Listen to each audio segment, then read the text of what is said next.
Hammaga salom. Bugun bizda sizlar bilan qiziq mavzulardan va kerakli mavzulardan bittasi bu будущее время, прошедшее время gлаголов, ya'ni kelasi zamon va o'tgan zamon fe'llarining. Demak, men sizlarga bugun oson formada qanday qilib ularni ishlatishni o'rgataman. Поехали. Demak, agar sizlarga bu mavzulardan tashqari ko'proq va to'liqroq ma'lumot kerak bo'lsa, meni o'zimning onlayn kursim bor. U yerda sizlar yordamchi o'qituvchi bilan to'liqroq ma'lumotlar bilan rus tilini qisqa vaqt ichida o'rganishingiz mumkin. Shu videoning tagida, ya'ni ilova qoldiraman. Ilovadan o'tib, ismingizni, raqamingizni qoldirsangiz, sizlar bilan bog'lanishadi va to'liqroq ma'lumot berishadi. Поехали. Значит, bizada agar o'tgan zamon keladigan bo'lsa, men sizlarga o'tgan zamondan boshlayman, chunki osonroq hisoblanadi. Demak, прошедшее время. Любой fe'lni oladigan bo'lsak, например, читать. Da? Читать bo'ladigan bo'lsa, biza обязательно mana bu окончание. Ну, давайте как суффикс deymiz, это будет правильнее. Mana shuni olamizda, uni olib tashlaymiz.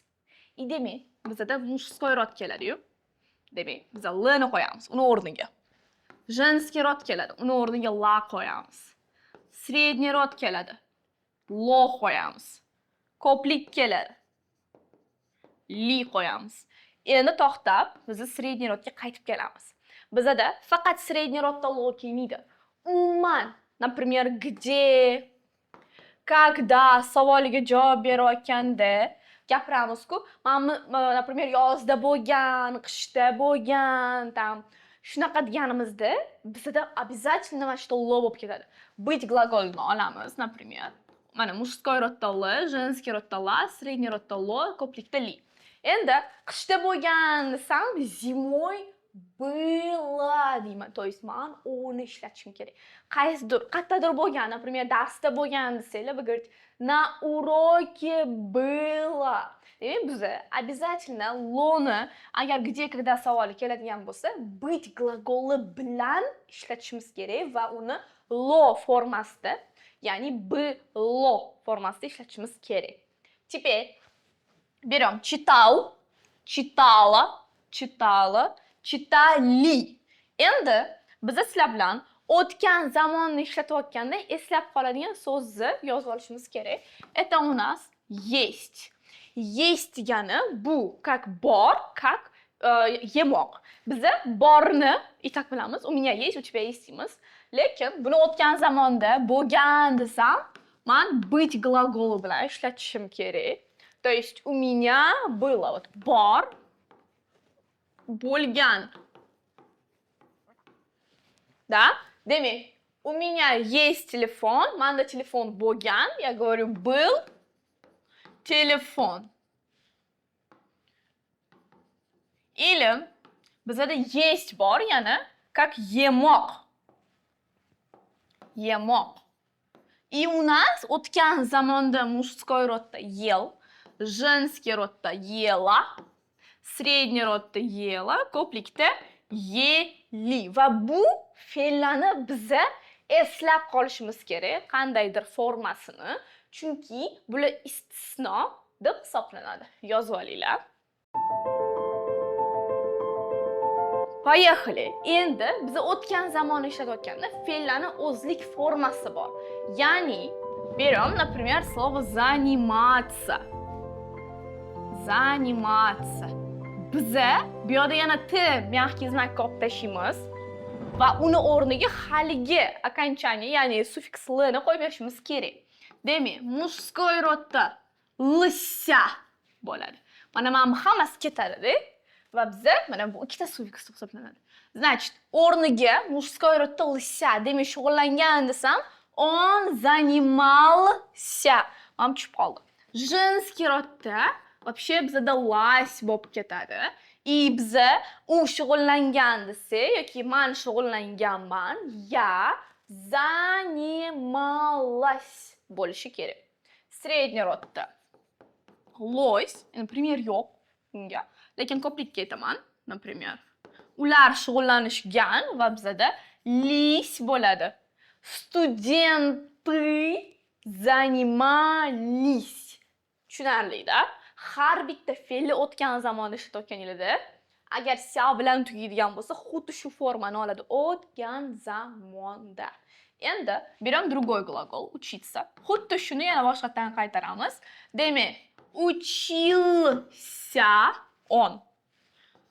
Училась она. Учили, men среднийni yozmadim. Учились они. Tushunarli? Buni yozib olishinglar kerak.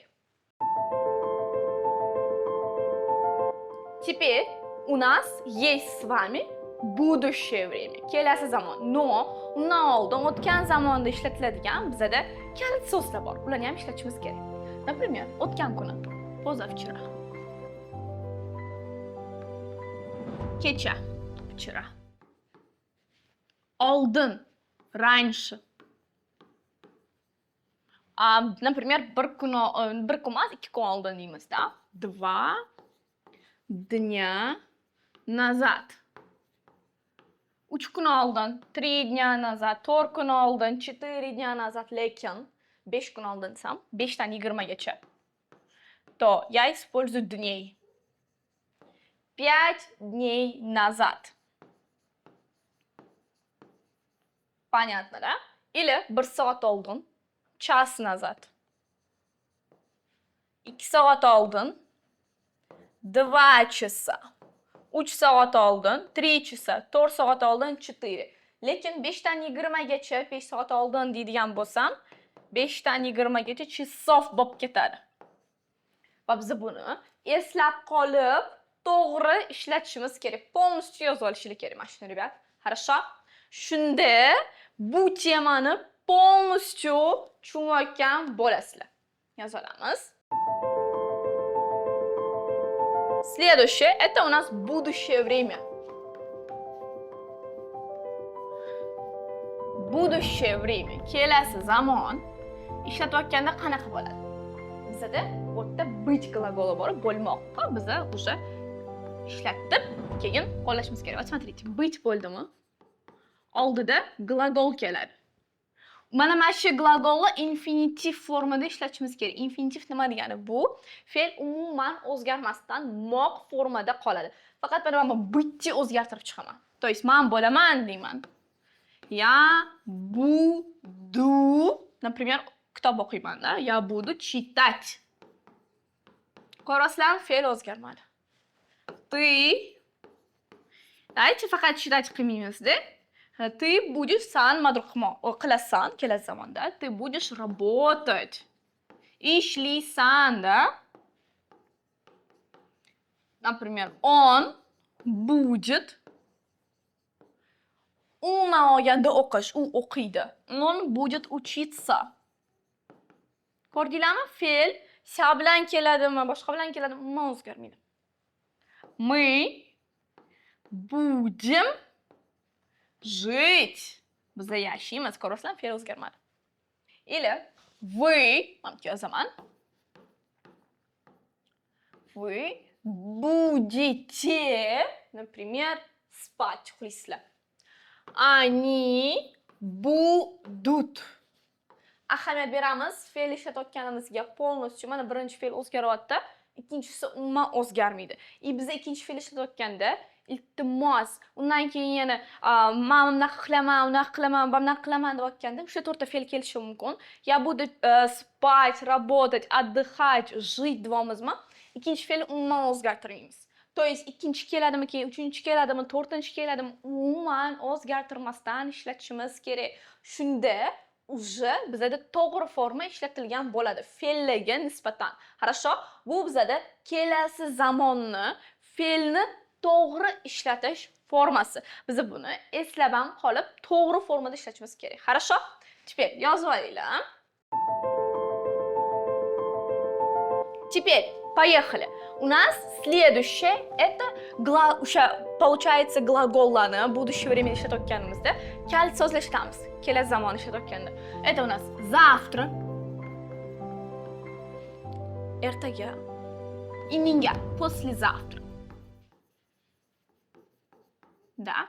Yoki umuman olganda keyin deyishim mumkin. Потом. Или я могу сказать 2 kundan keyin. Через 2 dня. Xuddi shu, haligi o'tgan zamondagi 2, 3, 4 keldimi? Yana shu forma keladi mana. 3, 4 yozdim.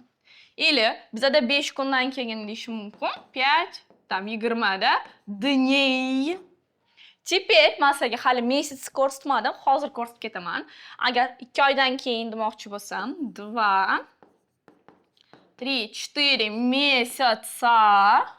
Lekin 5 dan 20 gachada, tam 5 oydan keyin demoqchi bo'lsanglar, месяцев bo'ladi. Bu so'zlarni formasini biz полностью eslab qolib, qoidani yodlab olishimiz kerak. Son именно вот bizada ozgina qiyinroq tema hisoblanadi, chunki bu bir xil qoidalarga to'g'ri kelmaydigan so'zlarga bo'lib ketadi вообще. Shuning uchun biz bularni eslab qolamiz, хорошо? Demak, 2 oydan keyin через 2 месяца, lekin 5 oydan keyin через 5 месяцев. Понятно, да? 1 yildan keyin bizda через год, lekin 2 yildan keyin, 3 yildan keyin, 4 yildan keyin goda 5 dan 20 gacha let bo'ladi.